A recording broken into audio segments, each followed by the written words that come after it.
sure who won the die roll. I guess we'll find out quickly. It looks like Jackson won the die roll. He's opening with a 2-set back row, a 3rd set back row, and a pass of the turn. So William draws for his turn, and let's see how this worm deck works. Set mantra. Yep, that's exactly how it works. T-set passes over to Jackson. Jackson has a Maxine in his hand, which will be a bit dead this matchup. And a Swift Scarecrow, which is probably not something he wants. William... Oh, they can switch the names.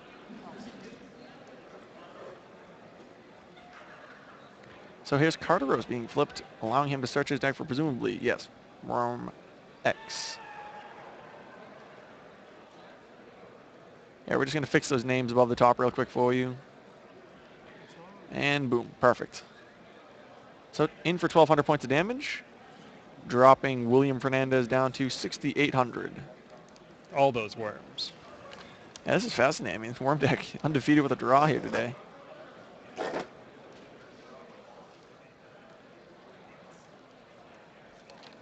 He's just got so much. He's just so much interesting tech in his main deck. Oh, it's just interesting. It's great. So here's a Wing Blast, presumably targeting the back row. Yep, putting it at the top, discarding a Flame Veil Guard. So William's gonna have a turn without having to worry about any back rows. Of course, we know that Jackson's holding a Max C, so let's see what ends up happening. He's gonna summon Redox in attack mode by banishing the Flame Veil Guard and the Tempest. Let's see if Jackson's, yep, Jackson will discard Maxi, allowing him to draw a card. Of course, William will replace his Tempest by searching presumably another copy of Tempest, maybe a Corseska if he has one in his deck. I assume he does, right? I believe he has a Corseska. Let's find out. Yeah. Yep, he has 2. He runs 2. And 2 Breed Dragons. He has plenty of targets. He has plenty of Tempest targets. Mm-hmm.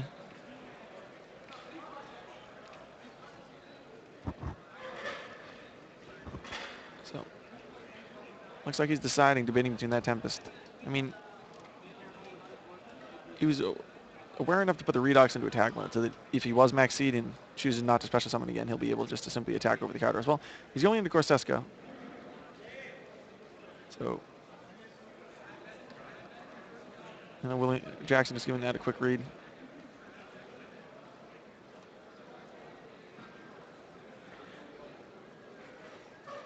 Yeah, Corseska is not necessarily the most important thing.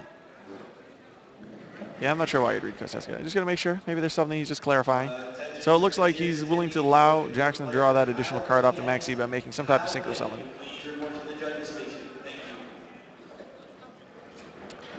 And Spark Dragon hits the field. Look at that, Jackson used the perfect out to it.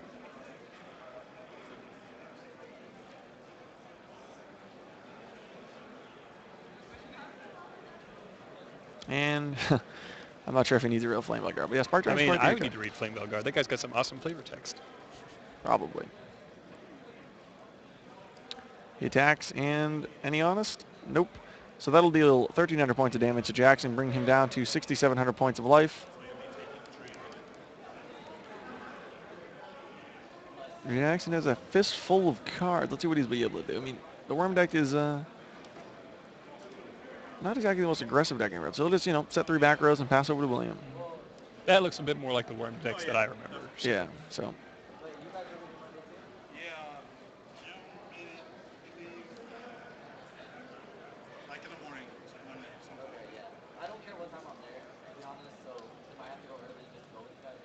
So here he's going to be activating a Dragon's Ravine, and I know Jackson for a fact has a Mystical Space. Let's see if he does this. I mean, you see how he chooses not to use the Spark Dragon. That's interesting.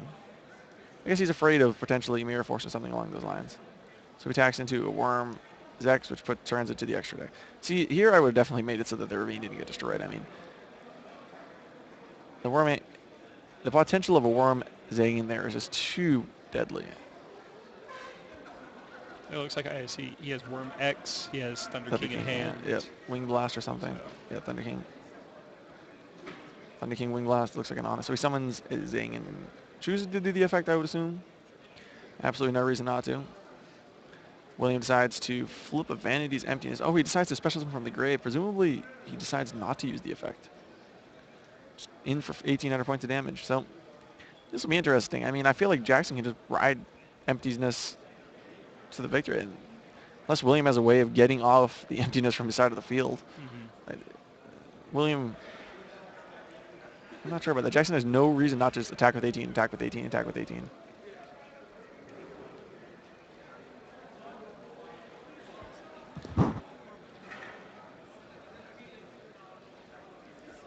So let's see here. Tributes for Worm King is exactly something you can do because of Worm King's effect, allowing you to tribute just one Worm monster, and Williams is going to set a back row. So looks like Jackson's in very good shape here. End phase Wing Blast, targeting the card that was just set. I feel like Williams is going to soon give this game up. Draws a Mystical Space, definitely. Yeah, this is incredible. He'll be able to target not the Vanity's Emptiness. Chain Book of Moon on the Worm King. Yeah, it's just going to flip it out. Attack, Swift Scarecrow. We got to update the life points, but I believe Williams at 2,300 points of life. And Williams going to be able to bring out a Redox. And looks like he's just a Trap Stun and a sword in his hand. I mean, he's in a position where Jackson's just going to be able to summon a Worm and end the game real quick here. Yep. Let's see what happens. You draw the Worm? That looks like one to me. He'll probably, I mean, he could get greedy and not set it. We'll see. He's going to compulse the Redox, and this will activate Trap Stun. Perfect. So this will be a great position. So now he'll just summon the, he'll set, I mean, just to be safe. Because you can tribute. You can, in fact, tribute face down Yes, monsters. as long as you know what the card is, you can definitely do it. Same reason that you can And tag with Gladiator. that'll end the game. So Worms take game one here in our round 7 feature match between Jackson Bruneau and William Fernandes. So we'll see what they'll be decide decking here. First off, William. What in the world are you going to side deck against this? Probably Space Typhoons. If he has any more Trap Stuns, he needs those. Decree. Definitely Decree. Fire Ferret, maybe? Maybe, but I see them. I don't see it being as much of a Yeah, threat. it's just something different. I mean, I don't know. There's probably a lot of cards like Typhoons and Decree are going to be the biggest things. Yeah, that like you want to take out your Emptinesses. You probably want to take out one of the 3 Wing Blasts. Yeah. He'll actually probably be siding in Dark Hole. Oh yeah, absolutely. I didn't even realize that side in Dark Hole. Yep. He'll side up the Remix. There's a lot of cards he has to take out, at least 5 or 6 here. So he'll definitely be making room. And then for Jackson, it looks like in this matchup. He's got a lot of things he can put in. He's got Mind Crushes. He's got Needle Sealings, which are pretty good against it. His own Vanity's Emptinesses. The Black One, I really think he'll just side the Horn of Heaven and 3 Emptiness and call it a day. That'd probably be the best thing to do. Take out Swift Scarecrow, or Scrap Iron Scarecrow rather. Perhaps some Fiendish Chains, Silver Sentinel, Card D. Those are some cards that I could see him take out. But yeah, interesting. Jackson's could potentially be moving up to, what is it, 7-0-1 if he wins here? That's impressive. Absolutely. It would be 6-0-1 after this round. Oh yeah, 6-0. That's in fact what it would be.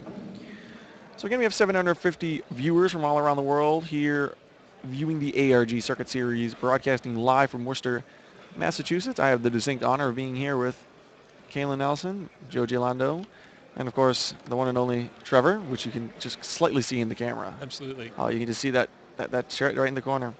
The beard is in fact here. Yes, Trevor is here doing video. Yeah, we should probably be like in a different angle, but whatever. Yeah, there's Trevor. Yep, doing all our video coverage. It's Silver Sentinel good. It's pretty good in my queue, but I took it out. Yeah, everyone loves Trevor. Yeah, Trevor's responsible for a lot of this coverage this weekend, let me tell you. Absolutely. So, of course, you can follow me at ARG_JoeG on Twitter, and you can follow Alterality at Alterality on Twitter.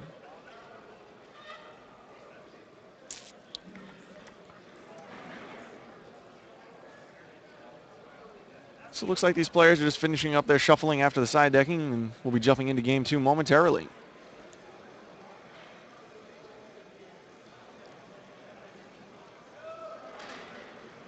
Yeah, very interesting.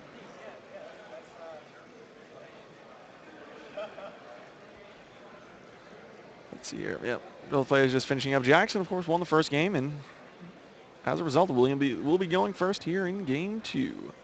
Let's see if he can open up with a hand of some draw spells. Absolutely. Now we know Jackson can open up with Emptiness. So William begins the game with Sword. Fantastic opening. Banishing Redox. Drawing 2.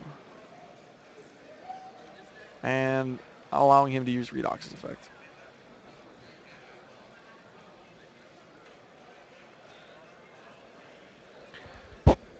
Sorry. So this is what we didn't see. Oh, he's actually using it to search out the 1 copy of Tree Dragon. Exactly. He's not using water, but he's using the 1 copy of Tree Dragon. Absolutely. So the Tree Dragon is actually very useful because you can copy Title's level.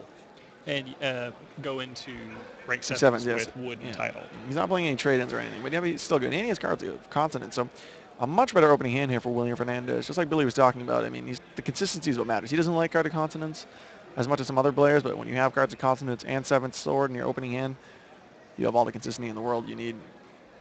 And Marine. So yeah, this is a fantastic opening hand for William Fernandes. Well, when you're able to dig 5 cards into your Oh, deck, absolutely. at this point, that it's ridiculous. Mm-hmm. Absolutely. It's very reminiscent of Dark Worlds when they open drag downs and Oh, Dark yeah. World dealings and card destruction in your Absolutely. deck.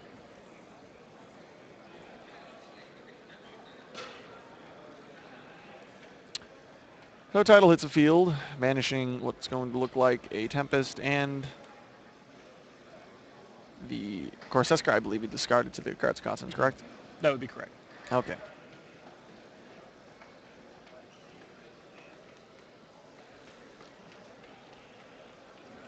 Interesting to see how many Dragon matchups. Oh, no, no. Interesting to see how many Dragon matchups Jackson's played this weekend. You saw him take down at game 1. So here's exactly that interaction you talked about previously. The copy the level of title, go into Draco Sack. So this is huge. I'm not sure what Worms can possibly do to a turn 1 Draco Sack. I mean, even on top of that, look at his opening hand. It's just that 2 or 3 emptinesses or Kaiser Coliseum. It's just not an opening hand you want to see. I mean, going first would be insane. Mm-hmm. Well, he has pot.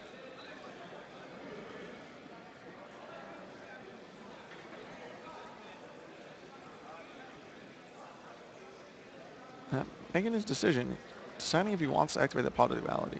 I couldn't really make out some of the other cards in his hand, so I guess we'll see. Looks like the only reason why you wouldn't activate duality is if you had X and Yang, and yeah, and that's exactly what he's going to decide to do. He's going to go ahead and summon X, ditch Yang, and perhaps try and bring it out to the field. I'm not sure how far this gets him, though. Hopefully not straight into another emptiness again. Well, yeah, that wouldn't even really matter. I'm just mean, like, even if you get it to the field, what ends up happening? Your opponent just destroys it with Draco Sack. It just doesn't do anything. Like, William definitely sided out the emptinesses anyway. All right, so it's set. Sure. And I was going to, like, attack a token and play a Kaiser Coliseum. That really doesn't do anything here, but I guess we'll see. Set a bunch. But we know none of them are really as... I mean, I think William definitely has a decree. Look at that. He looks at his back row and just wants to flip an end phase. We'll see what happens here, though. I mean, I know I certainly wouldn't want to look at that back row at any point in time.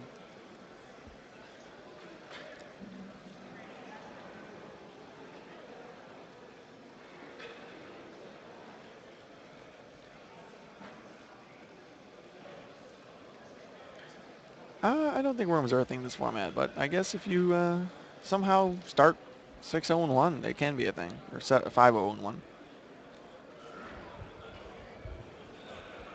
So here he's going to be attributing a token to presumably destroy the face down. No, he's going to destroy Kaiser Coliseum.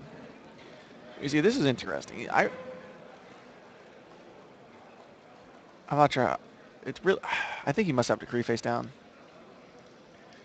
So he's going to play emptiness. And okay. If I was William, I would probably just say okay, unless he has decree. Then he can just attack the Yang, and what's he going to do? Compulse? Sure, kills your emptiness. Like, he's emptinessing tokens. It's really not that much value. Oh, he can't even attack because he used that effect. Never mind. Can't attack. All right, so he uses a face-down sword. So that's really the thing, to set the draw spells like that. Billy talked about it. Patrick talked about it. It's really a thing we've seen all weekend, really.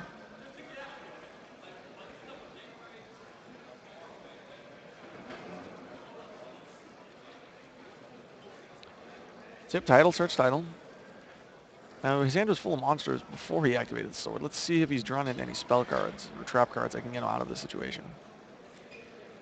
Just like I said, he is unable to attack. So he's going to blaster and target what is a Mirror Force, killing the Vandy's emptiness.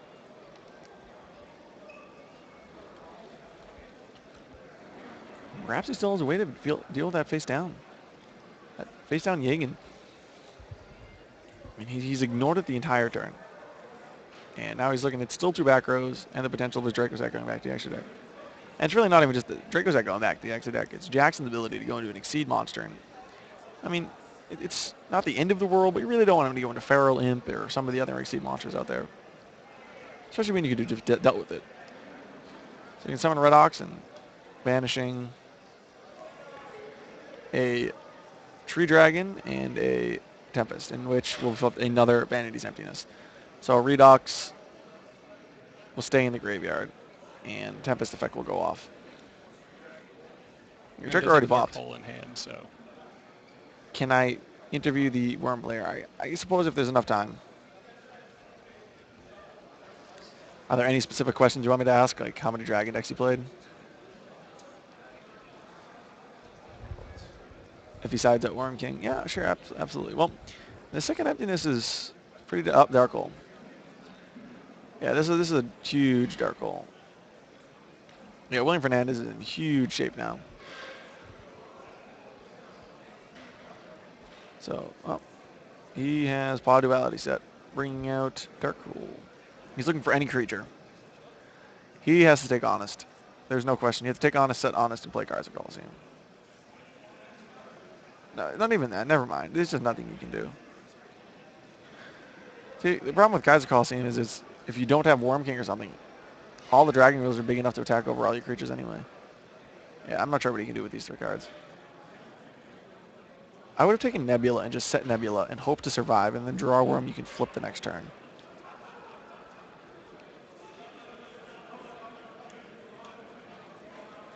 So we'll probably be going to a game 3 very soon.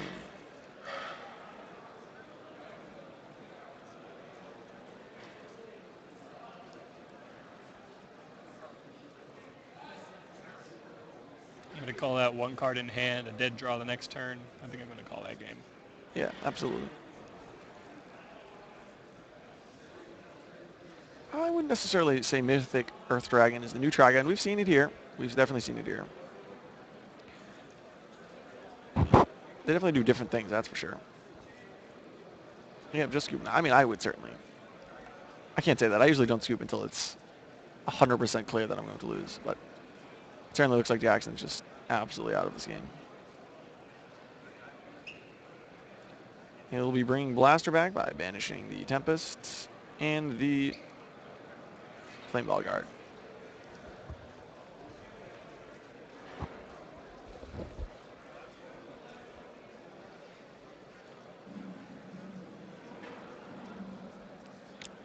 Do I know Marshall Mc... No, I don't. I might. That name actually looks familiar. But I'm not entirely sure.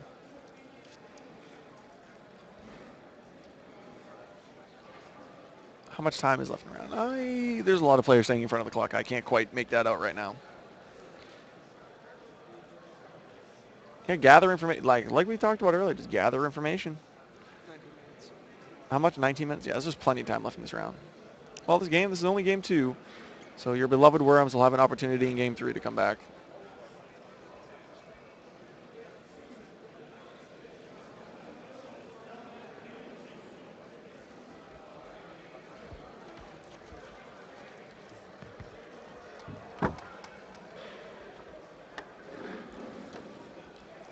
You see, Jackson is getting information. How good of a player is William Fernandes? That is exactly what Jackson Bruneau is trying to find out right now. Oftentimes, when you've won the first game, or even if you've lost, or if you're in the first game, sure, play it out. There's no way I'm going to win, but I'd much rather see how you play. Will you make mistakes? What kind of mistakes can I assume you make?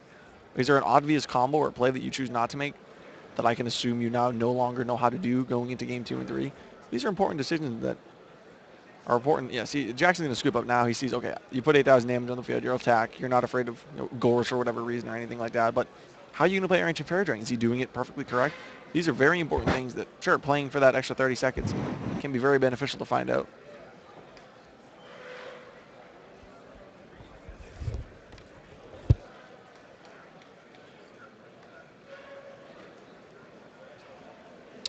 Why didn't he gain 1,000 life? Because it was a moot point to update the 1,000 life when the game is essentially over. Does Trigon have a purpose other than to serve the debris, blaster, and Draco? I mean, no, it's a dragon. Other than that, it's a fire. Other than that, it's a debris target. So that's all it really does. This is, in fact, the largest ARG event of all time. This grant is only our third. We've had 440 players here today.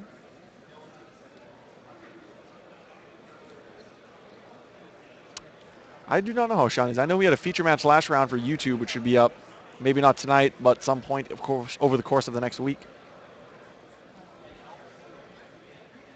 I love Justin. I know exactly who Justin is.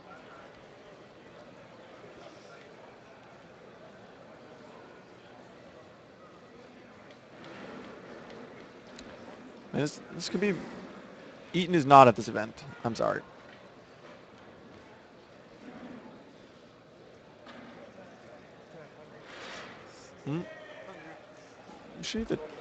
That soup that I ate was good. It was like real good. I'm not sure what John is. I would assume some dragon deck, but I actually can't say that.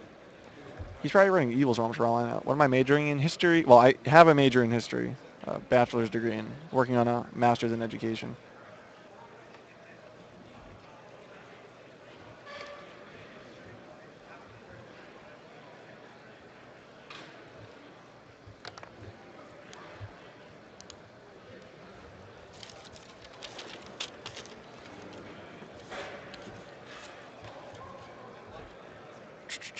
No, Infinity Launcher should never go to 3.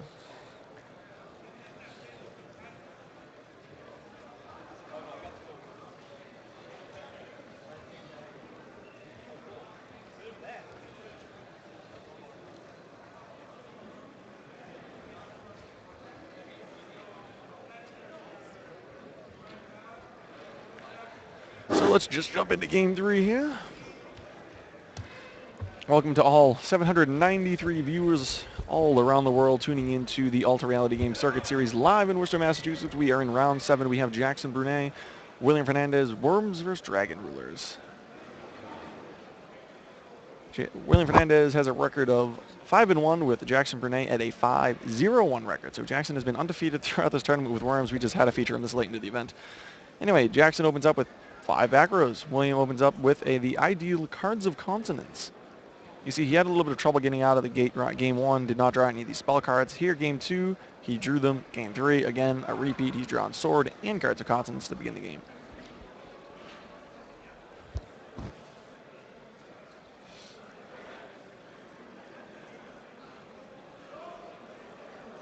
Yeah, that's a lot of back rows to play there. Let's see how he'll be able to do it. Being able to bait 5 back rows is really one of the more impressive things to do nowadays. Not often have to play through 5 back rows, but with Evil Swarms and some of the decks like, I mean, even Worms or Fire Fist or something, being able to bait through them, play traps on at the right time. Ooh, he opened up with 6 cents. This will be interesting. Yeah, 7-5 is degenerate, but I mean, the Debris Dragon's a card. Black Rose is a card. William's playing Debris Dragon, so there are ways to get punished and ways to set it up so that you can trap, stun, debris, do all these interesting things to punish the player that just is willing to set 5. So it doesn't work every time, that's for sure. So let's see what William decides to do here. So Tempest was pitched with Ravine for title. Now Blaster, the only one which his effect has not been... Yeah, absolutely. Vanishing was that title, yep. So he's used Tempest effect, he's used Title's effect, he's used Blaster's effect, just Redox is the only one left he hasn't used. So searches out Title.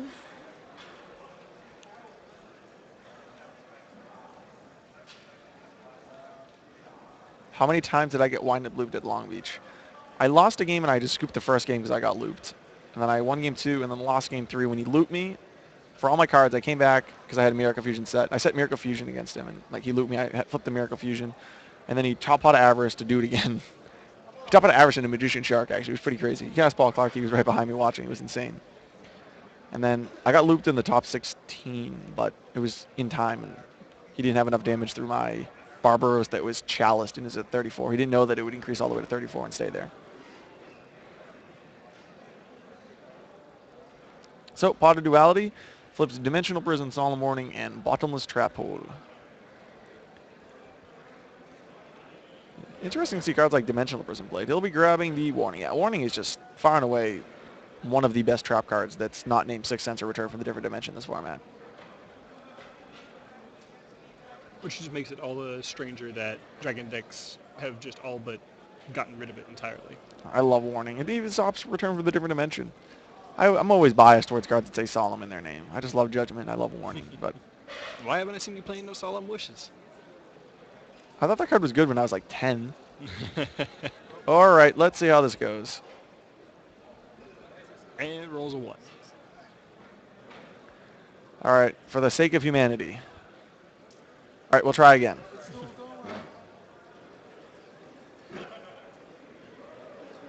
Six. Oh, he didn't. He called 4-5, I think. Anyway, he mills Redox. And Return from the Different Dimension. Interesting. And milled a Trap Stun, which is very important. Yeah, absolutely. Since he can't, that makes it much more difficult to go Trap Yeah, Stun. did not mill nearly as many launches as I think he would have hoped. But he had the Redox, so I mean, it's like drawing a card. Granted, he has one in hand, so it's not as valuable. I don't know if he called 3-4 or 4-5 or what he called, but I know he just didn't call 6. Hey, according to Patrick Coble, you should call 2-3. So. And Vandy's Emptiness. Should have been expected. He has 5 back rows. Hopefully William made a conscious play to know that it was coming. Yeah, Redux is back to hand. Searching off title. And Tempest. Grabbing Tempest and copy of title, right?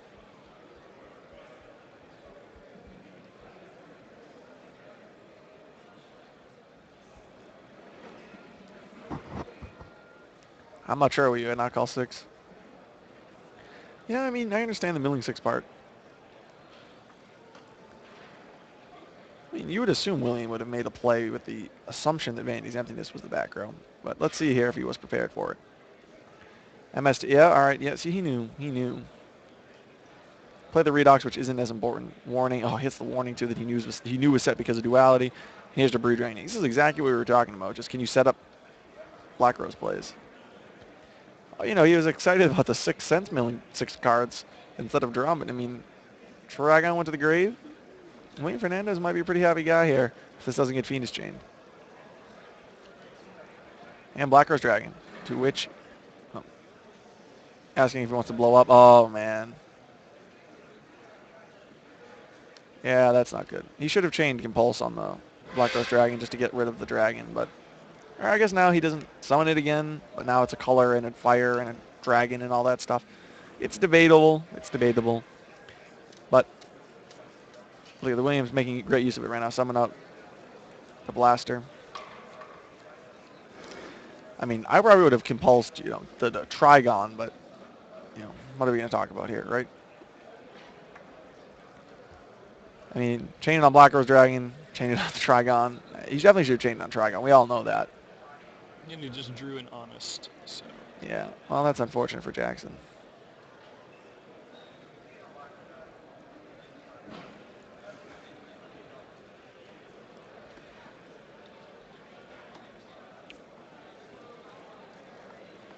Yep, the pressure of the camera sometimes gets to players.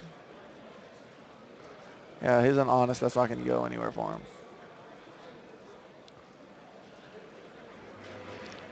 Williams Graveyard.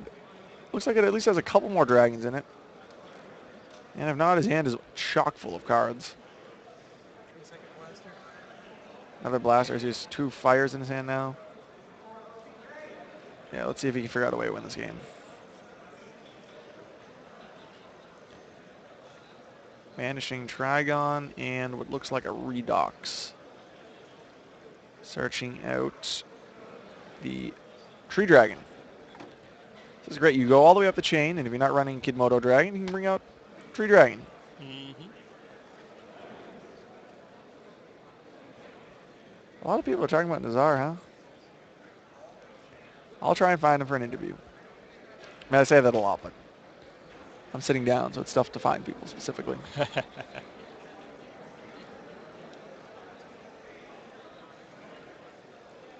So Big Guy's going to take the presumable Honest.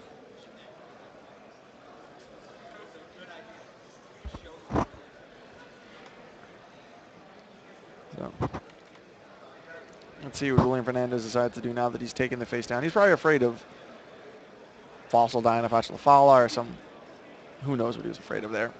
Yangin, of course, but something interesting. This event is being held in Worcester, Massachusetts at the DCU Center.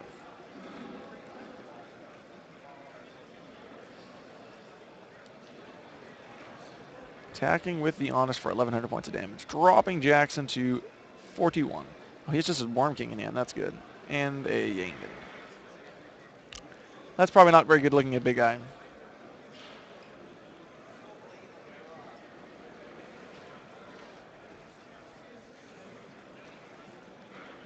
The last monster in the Dragon Player's grave.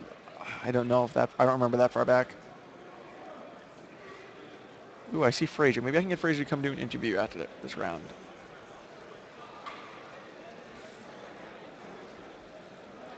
So yeah, this game will be over very quickly. It looks like William Fernandes is going to be the first to knock off the Worm player, move on with a record of 6-1. No, 7-1?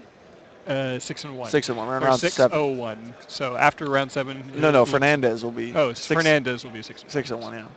That'll be Jackson. He drops to 5-1-1 Mm-hmm. at the end. Okay. Jackson still definitely does have a very good chance of getting to the top 16 tomorrow. He just needs to go undefeated for his next 2 matches. Yeah. Absolutely. So here William Fernandes draws for his turn. It's really academic at this point. He can do a lot of different things. I mean, he has Fire Ferret in his hand and pops that with Blaster and then attacks for game with all the creatures. So, and that'll be it here from round 7 coverage.